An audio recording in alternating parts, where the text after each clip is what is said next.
እማሆይ ማየገነት ከገዳም እንደወጣች በቀጥታ ግሸን ማርያም ኑሮዋን አደረገች። አንድ ቀን እዛው ያሉ መነኮሳት ወደ ክርስቶስ ሰምራ ገዳም ሊሄዱ ሲቀጣጠሩ ሰምታ እሷም አብራቸው ጉዞ ጀመረች።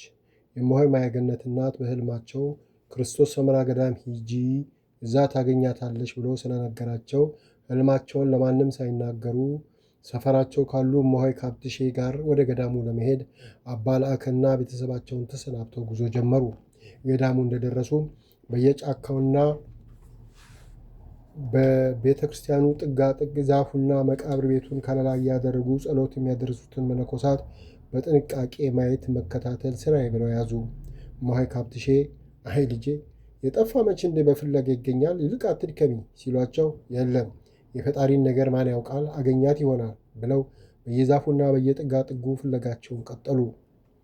እማሆይ ማየገነት ድንገት ለበዓሉ ከአዲስ አበባ ሰው ከመጣ አይቶኝ ከነገራቸው እዚህ መስያቸው ይለፋሉ ብላ ከበዓሉ በፊት ሁሉም ቦታዎች ጎብኝታ ከመነኮሳቱ በረከትን ተቀብላ የዋዜማ ዕለት ከአንድ ዛፍ ስር ተከናንባ ቆማ ጸሎታን በማድረግ ላይ እያለች ድንገት ብሎ አንገቷን የያዛትን ሰው ዞር ብላ ስታይ እናቷ ነበሩ። ደነገጠች። እናቷን ቀው ይዘዋት ኡኡታቸውን አቀለጡ። ሰው ተሰበሰበ። እማሆይ ማየገነት በግድ እናቷን አረጋግታ ዝም ካሰኛቸው በኋላ ሰውንም በቃ ሂዱ ብላ እሷና እናቷ እማሆይ ካብትሽ ብቻ ሲቀሩ እማ ምን ነው ይሄን ያህል ማልቀስና መጮህ ለምንድን ነው? እኔ አንዴ ጥያችሁ ወጥቻለሁ እኮ አለች። ልጄ እኔ እንዲህ ልክሳ ልጥቆር ምን ነው እንደዚህ ጉስቁልቁል አልሽ? ምን ነው ያለሽበት ቦታ እህልም የለ? ይሁን አሁን እንኳን አገኘሁሽ ሰውነትሽ ያገግማል ወይ ልጄን አሉ እንባቸውን እየጠራረጉ። ካሁን በኋላማ በምን ስንገናኝ አበቃ እኮ አለች ቁርጡን ይወቁት ብላ። እንዴት ነው የምትናገሪው? አሁንማ አብረን ቤት ሄደን ከዛ በኋላ የፈለግሽበት ትኖሪያለሽ።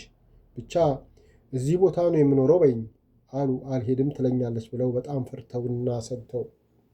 የት ነው አብረን የምንሄድማ? ለመሆኑ ትቀልጃለሽ? ከአሁን በኋላ ዳግመኛ ወደዛ ሀገር ፊቴን የማዞር ይመስልሻል? በቃ ጌታ ፈቅዶ አገናኝቶናል፣ ተያይተናል፣ ይበቃናል።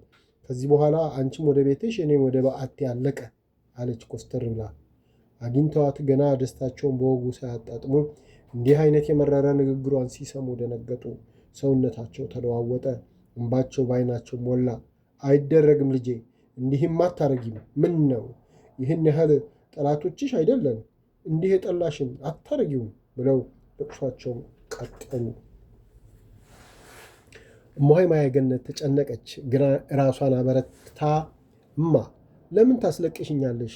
ለምንስ እኔን ታስጨንቅኛለሽ? በቃ የተለያየ ነው እኮ ከቤት የወጣሁ ጊዜ ነው። ከአሁን በኋላ እኔ ምንም አላረግላችሁ። ስለዚህ እባክሽን ተይኝና ሂጂ። እኔን ዳግመኛ ወደዛ ወደማልፈልገው ቦታ ሂጂ አትበይኝ። እሺ ላልልሽ ትርፉ መቃየም ነውና እባክሽ እናቴ ተለመኝ አለች እሷ እንባዋ እየወረደ። ምን ነው ሰርቀሽ ሰው ገለሽ አልወጣሽ? ምንድን ነው የሚያስፈራሽ? ሄደሽ አባትሽን፣ እህት ወንድሞችሽን፣ ወዳጅ ዘመዶችሽን አይተሽ በተለይ በአንቺ የተነሳ ከሀገር ሀገር የሚንከራተቱትን አባ ለአክንና አባ ጽጌን አይተሽ ከዛ በኋላ የወደድሽው ቦታ ቤትሽ ተሰርቶልሽ የፈለግሽው ነገር ተደርጎልሽ ትኖሪያለሽ። ልጄ እባክሽ ከወዲሽ ራራ፣ እባክሽ ተለመኝኝ፣ እባክሽ ብለው ተንሰቀሰቁ። እሺ ሞቼ ቢሆንስ ኖሮ ከመቃብር ወጥተሽ ነይ ትይኝ ነበር? በቃ አሁንም እንደሌለህ ቁጠሪው፣ እንደ ሞተ ልጅሽ ቁጠሪኝ አለች እሷም እያለቀሰች። እሱማ ቁርጡ የታወቀ ነው። በቃ ሞተ፣ ተመልሶ እንደማይመጣ የታወቀ ነው።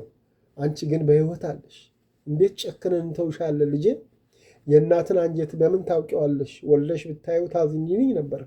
አሁንም ልጄ እኔ ከእኛ ጋር ኑሪ አላልኩም።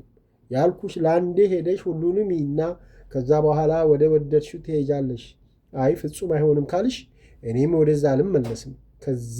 ከእንግዲህ የደረስሽበት አብሬሽ እኖራለሁ እንጂ ከአሁን በኋላ ትቼሽ ወዴትም ንቅንቅ አልልም። ቁርጡ ነው ይወቂ አሉ እንባቸውን በነጠላቸው እየጠራረጉ።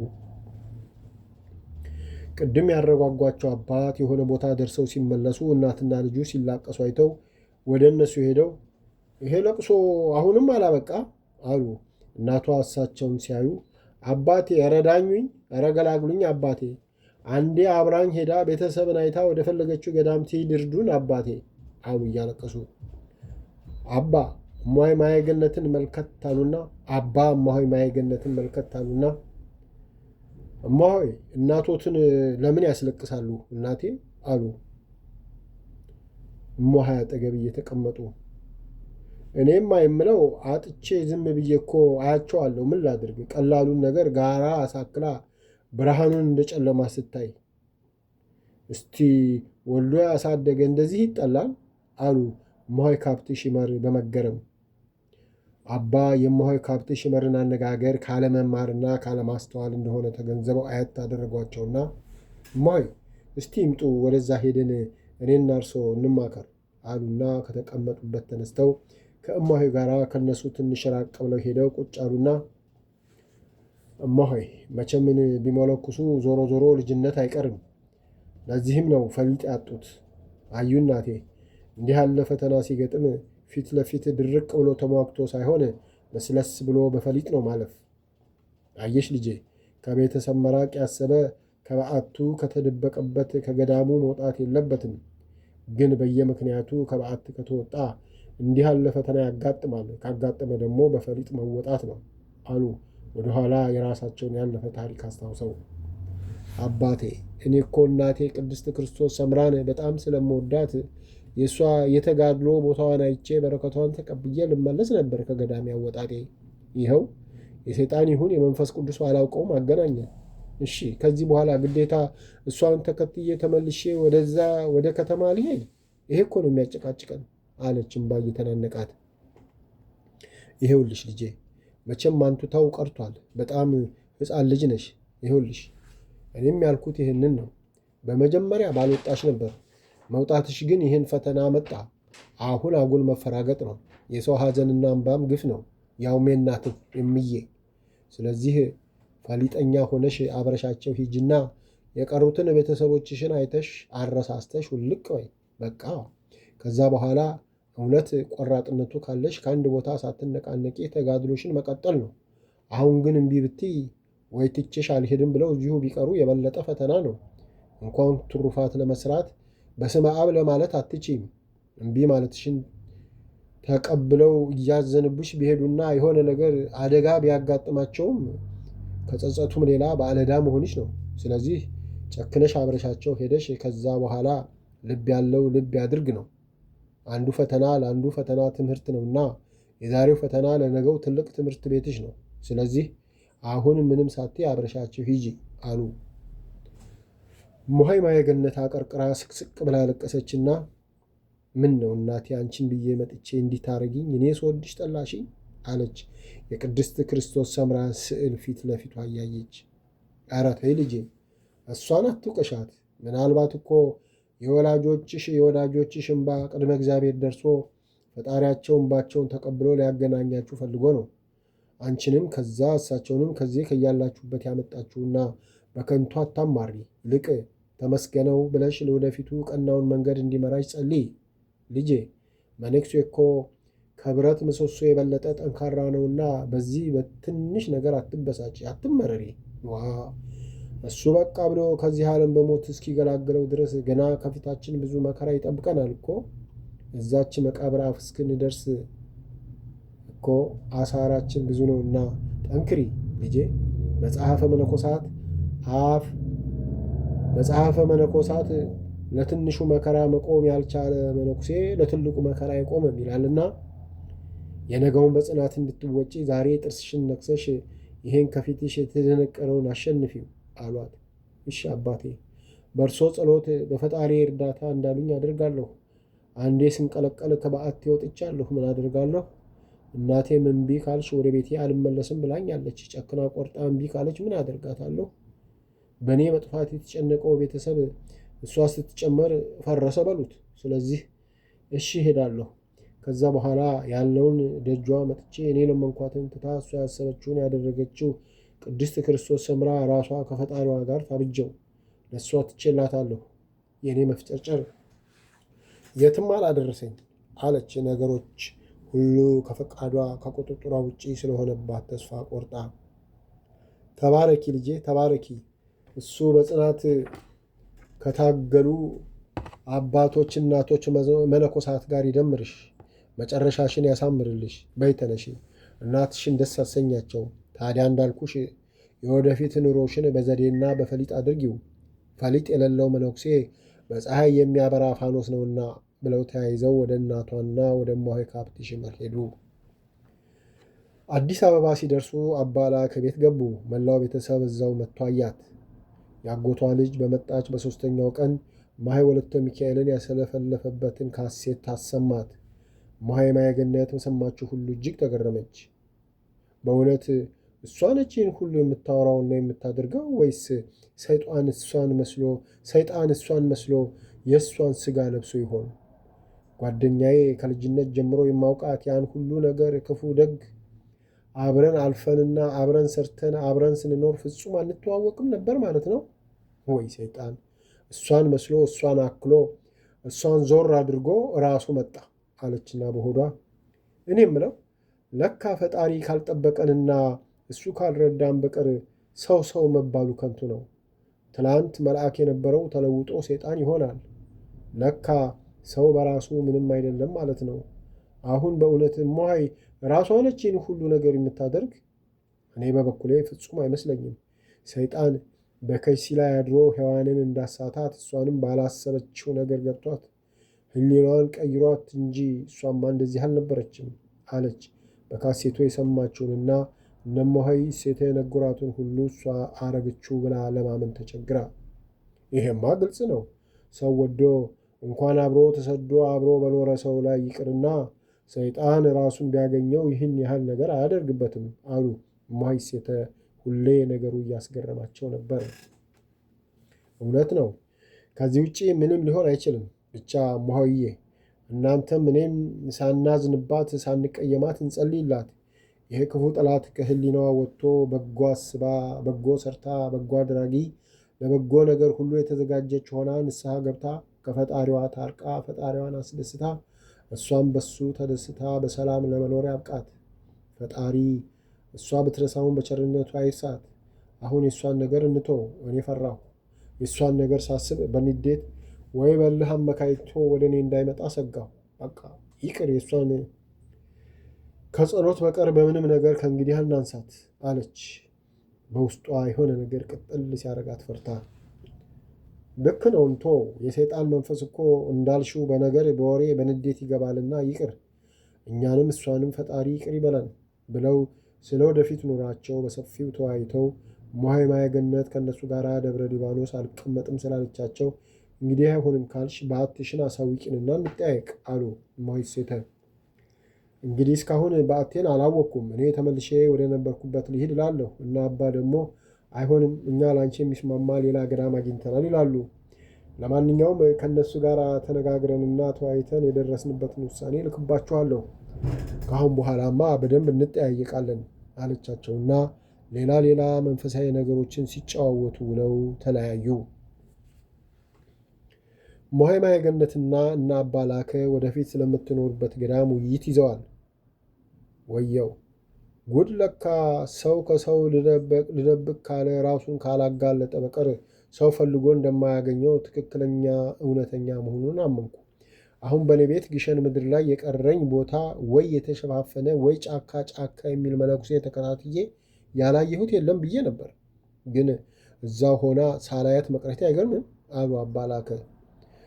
እማሆይ እዛ መኖሯንና ስላሳለፈችው ኑሮ ከነገረቻቸው በኋላ አይ አባቴ፣ እግዚአብሔር እንደ ኃጢአቴ እንደ በደሌ ሳይቆጥር እሱ ከልሎኝ ነው አለች። አባ ጽጌ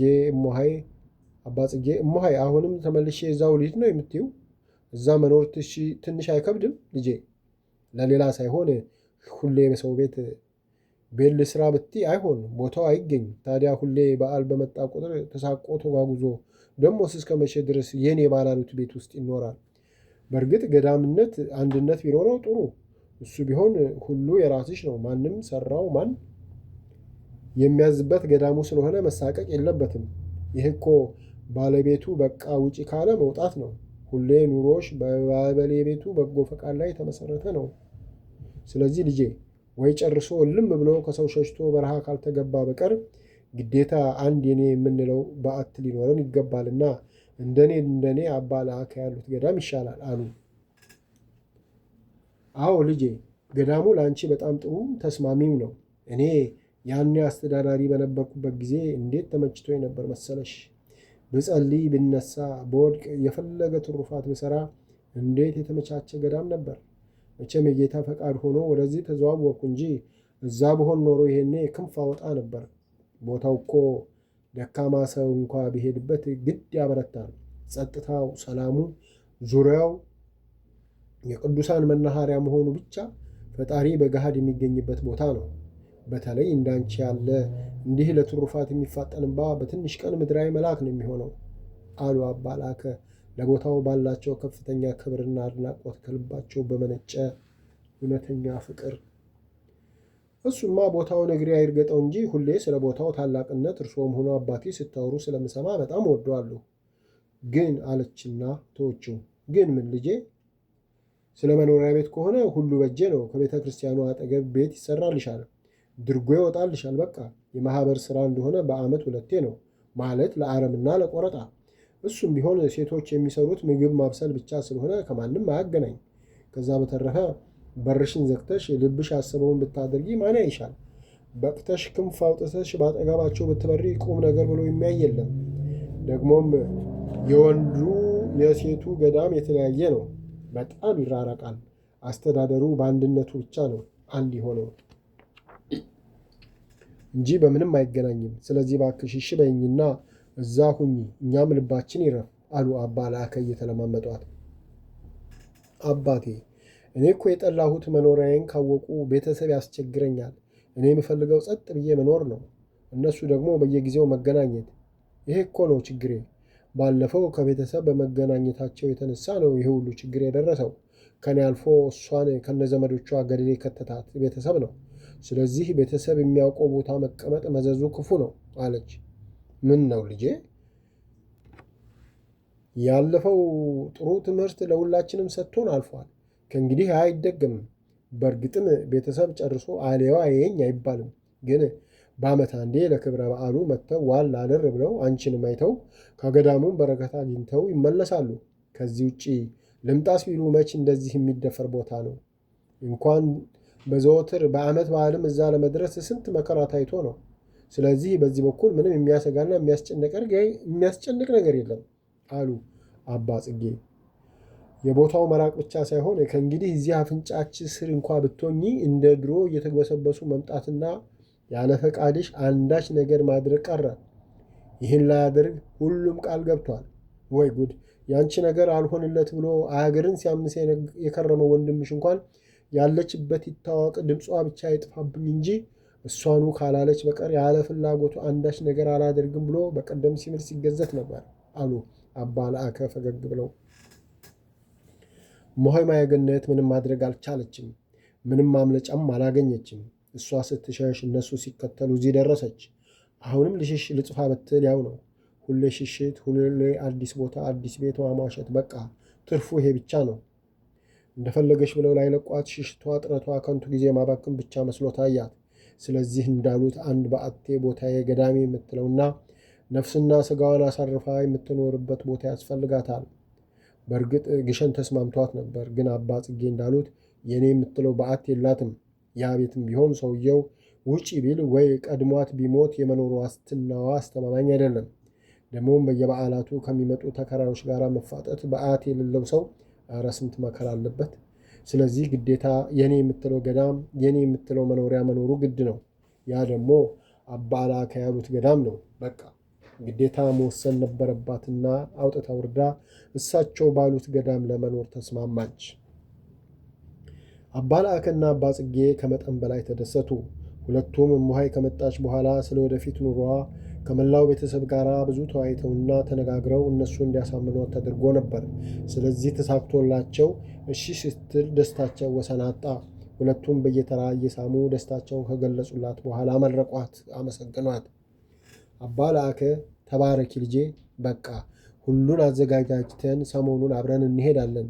ከዚህ በኋላ እኛም አንቺም እፎይ ተመስገን ብለን እሱ እስከ ቆረጠልን ቀን እስኪደርስ በሰላም መኖር ነው አሉ። ከእንግዲህ ትጠፋለች ብሎ መስጋት ቀረ አሉ በልባቸው።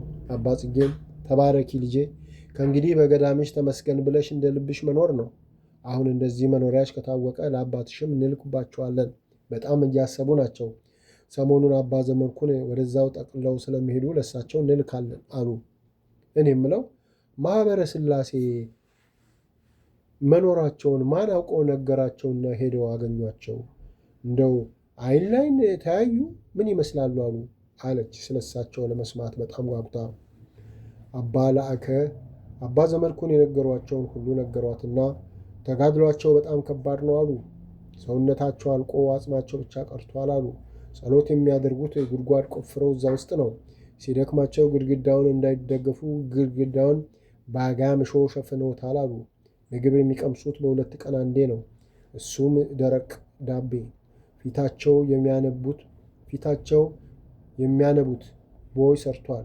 ብቻ ልጄ የእሳቸው የጸሎታቸው ጸጋ ይለየን እንጂ ተጋድሏቸው ከባድ ነው አሉ። አባ ዘመድኩን እሳቸው አይተው አልቅሰው መሞታቸው ነው። እሳቸውም ወደዛው ለመሄድ ቆርጠው ተነስተዋል አሉ። ሳይሄዱ አገኛቸው በጣም ደስ ይለኝ ነበር አለች። የአበምኔቱን ተጋድሎ ስትሰማ ውስጧ በመንፈሳዊ ቅናት እየተቃጠለ። አይ ልጄ ማንንም ማግኘት አልፈልግም ስላልሽ መኖርሽን አልገለጽንላቸውም እንጂ ድምፅሽ መሰማቱን ስንነግራቸው ምነው ፈጣሪ ባያገናኘኝ ብለው አንቺን ለማግኘት በጣም ፈልገዋል። አንቺን ፈቃድሽ ከሆነ ይምጡና ይዩሽ አሉ አባ ጽጌ።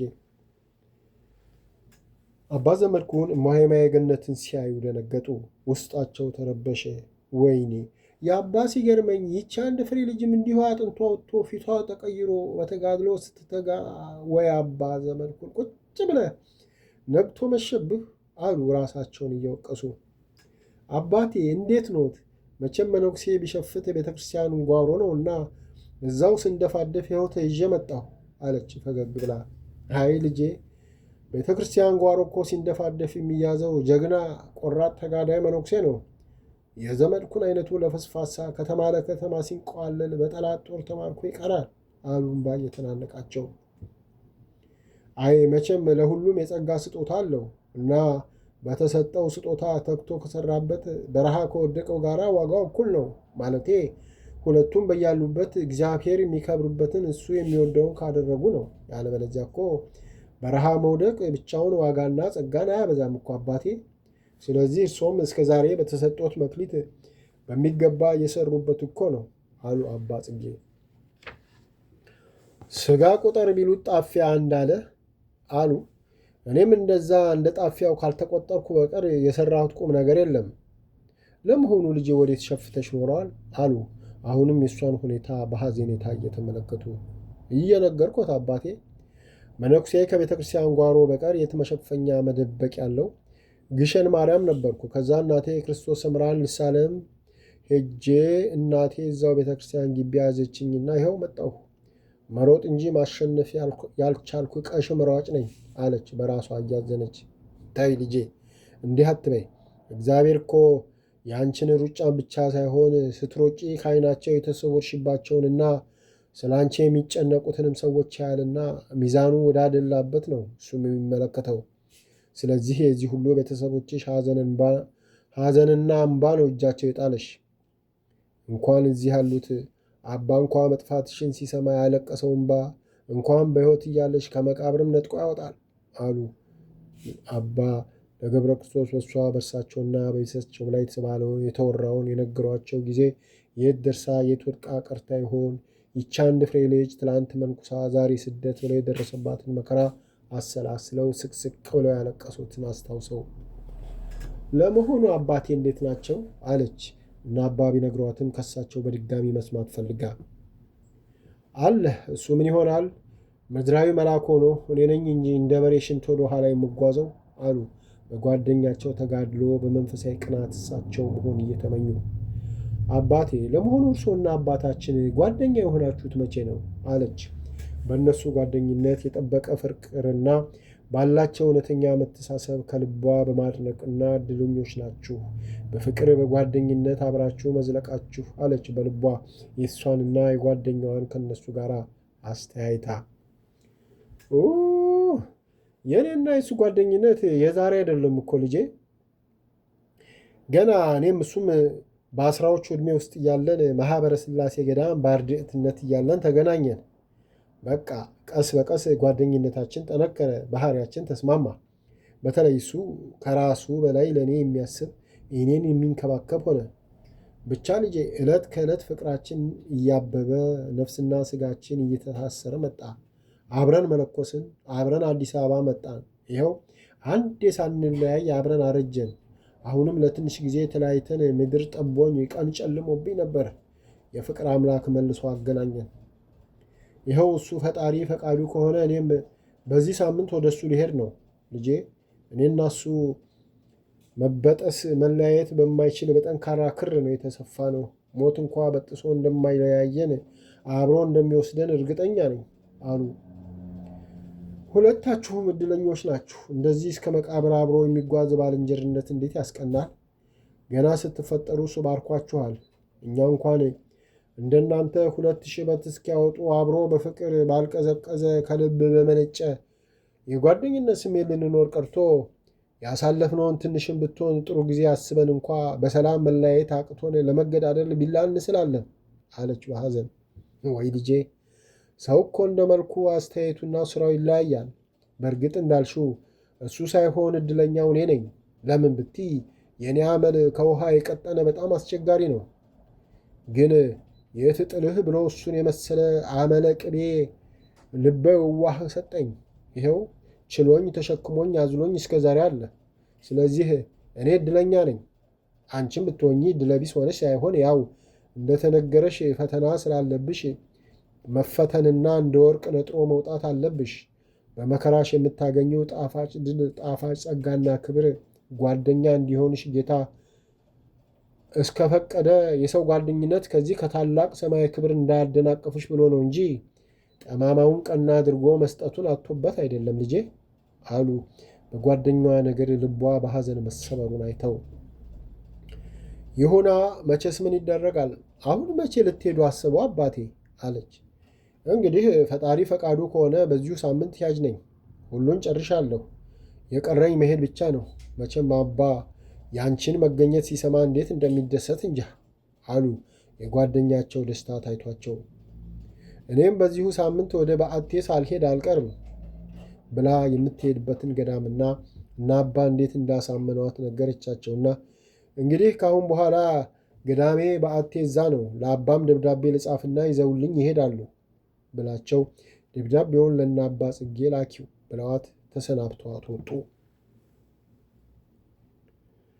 አባ ዘመድኩን ማኅበረ ሥላሴ ገዳም እንደደረሱ ከጓደኛቸው ጋር ተገናኝተው ናፍቆታቸውን ተወጥተው ቁጭ ብለው ሲጨዋወቱ አባ ለካ ያ መጽሐፈ መነኮሳት ኃጢአትን ተዋት፣ ከዛ በኋላ የኃጢአትን ክፋቷን ሌላው ሲሰራ ስታይ ያኔ አጸያፊነቷን ታውቃለህ ያለው። እኔ በፊት በከተማ እያለሁ ራሴን ሳመጻድቅ ሁሉ ነገር መልካም፣ ሁሉ ስራዬ የጽድቅ ይመስለኝ ነበር። አሁን መጥቻ አንተን አይቼ ከሄድኩ በኋላ ግን ስራዬን አይደለም የራሴን ሰውነቴን ጠላሁት። ያ እመገበው የነበረው ምግብ መርዝ እንጂ ምግብ አልመስልህ አለኝ። ብቻ ወንድሜ ሁሉ ነገር እንዳስጠላኝ እንደቀፈፈኝ ከተማውን ጥዬ ወደ ገጠሩ ስገባ እፎ ያልኩ አሉ በመምጣታቸው ከልባቸው ተደስተው። አይ ወንድሜ እንደው እንደኔ ሰነፍ ሆነህን እንጂ ከተማ ውስጥም ሆነው እኮ በረሃ ካለ ባህታዊ የበለጠ ራሳቸውን ጥለው በትሩፋት የሚጋደሉ አሉ። ደግሞም ፈጣሪ እኛን መሳዮችን በከተማ ያስቀመጠው የከተማውን ሕዝብ እንዲያስተምር፣ እንዲመክር፣ ወደ ቀናው ሃይማኖትና መንገድ እንዲመራ ነው። እኔ ሰነፎኜ ሽሽቴ አንተንም ሽሽት አስተማርኩ እንጂ ያንን ሁሉ ሕዝብ በመንፈሳዊ ጎዳና መምራት ቀላል አይደለም እኮ ወዳጄ። በእርግጥ አንዳንዱ ለሥጋና ለዓለም የተማረከ ኃላፊነቱን የዘነጋ ሊኖር ይችላል። ያ ግን ከስንት አንድ ነው። አንተ ድሮም አረማመድህ ሁሉ በስርዓት ስለነበር ይህን ያህል ራስን እንደዚህ መውቀስ ልክ አልመሰለኝም አሉ።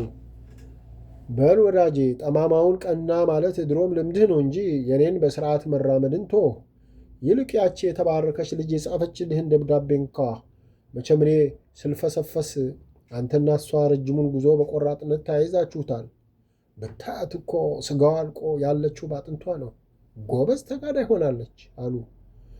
ልጅቷ እንኳን ዛሬ መሃሉ ገብታ ቀርቶ ገና ገዳም አስገቡን ብለው ሲመላለሱ ቆራጥነቷና ተጋዳይነቷ በፊቷ ላይ በግልጽ ይነበብ ነበር አሉና ደብዳቤውን ከፍተው ማንበብ ጀመሩ። በስመ አብ ወወልድ ወመንፈስ ቅዱስ አሐዱ አምላክ አሜን። ውድ የመንፈስ ቅዱስ አባቴ አባ ገብረ ክርስቶስ ለሥጋዊና ለመንፈሳዊ ኑሮት እንደምን አሉልኝ? እኔ በርሶ በቅዱስ አባቴ ጸሎትና ምልጃ ኃጢአቴን ሳይቆጥር በቸርነቱ ጠዋት ማታ የሚጎበኘኝ ፈጣሪ ከክብርት እናቱና ከቅዱሳኑ ጋር ክብር ይግባውና ደህና ነኝ። አባቴ እግዚአብሔር ፈቅዶሎት እንዳሰቡት እንደተመኙት ሰላም ገዳማት ደርሰው በሰላም እንደምትኖሩ አባ ነግረውኝ ደስ ብሎኛል። እርሶ እግዚአብሔር የሚወዶት እርሶም ወደውት በሕጉ በሥርዓቱ የተመሩ በመሆኖ እርሶም ፈቃዶትን ፈጽሞሎት እኔ ኃጢአተኛ ልጆት ግን ለሱ ያልተመቸው ጠማማ ስለነበርኩ ይኸው ሁሌ ማሰብ ሁሌ መወጠን ጫፍ ግን መድረስ አልቻልኩም። እንደ ቆራጦቹ ቆረጥሁ ብዬ ወጣሁ፣ ግን መልሼ ይኸው እዚሁ እኮሰኮሳለሁ። አባቴ መቼም ይሆን ውጥኔ ጫፍ የሚደርሰው? መቼ ይሆን ፈጣሪን ገዳም አግኝቼ በዓት ይዤ እንደ ማምላክነቱ የማገለግለው? እንጃ አባቴ። ሁሌ መካብ ሁሌ መናድ ስለሆነብኝ ልቤ ፈራ። ሁሉ ነገር በጅምሩ የሚቀርብኝ መሰለኝ። መታመኛ አጣሁ።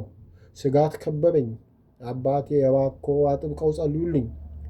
መንገዴን ሁሉ ያለ እንቅፋት እንድጓዝ እርዱኝ። አባቴ ነፍሴን ሥጋዬን ከመወላወል ያዱንኝ። በጥብቅ ጸልዩልኝ አባቴ። እና አባ ላከና አባ ጽጌ አቡነ ተናጥናኤል ገዳም እንድኖር አስገድደውኛል። አንዱ መንፈሳዊነትም የሰውን ነገር መስማት እሺ ማለት እንደሆነ አውቃለሁ። እኔም ገዳሙን እነሱም ሆኑ አባቴ እርሶም ስለ ገዳሙ ስለነገራችሁኝ እወደዋለሁ። ግን እኔ አንድን ነገር ከልቤ ከወደድኩትና ትኩረት ከሰጠሁት ያ ነገር የሆነ ሳንካ ያጣምና ፈራሁ። በእርግጥ ለመሄድ ወስኛለሁ። ደግሞም ግድ ነው። መነኩሴ ሆኖ ሁሌ ከአንዳንዱ እያለ 10 ቦታ ከማሟሸት ግዴታ የእኔ የሚለው አንድ በዓት ያስፈልገዋል። ማንኛውም ፍጡር ውሎ የሚገባበት አንድ ቦታ ያስፈልገዋል። ስለዚህ ወደዛ ሊሄድና በዓቴ ላደርገው ወስኛለሁ። ስለዚህ አባቴ እግሮ ስር ወድቄ የምለምኖት ፈጣሪ በቃ ብሎ እውነተኛ ገዳሜ እውነተኛ በዓቴ አድርጎልኝ እዛ በረሃ ወድቀው እንዳሉ አባቶች እንዳገለግለው የእነሱን ጸጋና በረከት እንዲያድለኝ የእርሶ የአባቴን ተጋድሎና ቆራጥነት እንዲሰጠኝ ሳታቋርጡ ለእኔ ለደካማ ልጆ እንዲለምኑልኝ ነው። አባቴ የቅዱሳን ጸሎት ግዳጅ ትፈጽማለችና አደራ አደራ አባቴ አትርሱኝ። አባቴ መጥቻ አይኖትን ባየው ደስ ባላይ ነበር፣ ግን ያሉበት ገዳም ለመምጣት የማይቻል ስለሆነ በዓይነ ሕሊናዬ እያየሁት ነው። እርሶም እንደምታዩኝ ጥርጥር የለኝም። አባቴ በፊቱ ገዳማችን በተወራ ወሬ የሰይጣን ከንቱ ልፍለፋ መሆኑን ስለምታውቁ ባያዝኑም ግን ለቅዱስ ስሞ በከንቱ መጥፋት ምክንያት በመሆኔ በፈጣሪ ስም ይቅር ይበሉኝ። ያለ ኃጢአቶ አሰምቼዎታለሁና አባቴ ይቅርታውን እንደምትሰጡኝ እተማመናለሁ። በተረፈ በጸሎታዎት እንዳትረሱኝ እያልኩ ምናልባት አሁን ወደሚሄድበት ገዳም የሚመጣ ካገኙ የአባትነት ምክሮትና ማጽናኛዎትን አትንፈጉኝ። አባቴ ደህና ሁኑልኝ ትላለች ኃጢአተኛ ልጆ እማሆይ ማየገነት ደጉ። አባ ደብዳቤውን አንብበው ሲጨርሱ እማሆይ ማየገነት ምን ያህል እንደተፈተነችና ወዳሰበችው መድረስ እንዳልቻለች፣ በዚህ የተነሳ ምን ያህል ውስጧ ብስጭትና ለወደፊቱም ስጋት እንዳደረባት ሲገነዘቡ በጣም አዘኑ። ምን ታድርገው? ገና ከልጅነቷ ገና ከጅምሩ የመከራ ናዳ ሲወርድባት፣ ወይ ልጄን እንዳውም ጽኑ ናት። ያጫወተችህን እንደነገርከኝ ከሆነ ቆራጥ ጀግና ነች። እሷ ቆርጦ ማሸነፍ አቃተኝ አለች እንጂ ከዚህ ሌላ ማሸነፍ አለ? እድል አደረገችው እንጂ አሉና አይ የኔ ጸሎት መቼ ልጅ የራስሽ ጸሎትና ቆራጥነት ካንቺ አልፎ ለዓለም ይበቃል። ይልቅ አንቺ አትርሽኝ ልጄ። እኔ እኮ በአንቺ ዕድሜ ዘልዬ አልጠገብኩም ነበር። አንቺ ገና በልጅነትሽ ተሰብረሽ ለስሙ የምትንገላቸው አንቺ አትርሽኝ ልጄ፣ ዘኝልኝ አሉ እንባቸውን መንታ መንታ እየለቀቁ። አባ ዘመድኩንም እውነት ነው አባ፣ የሷ ጸሎት ያለምንም ጥርጥር ቅድመ እግዚአብሔር ይደርሳል።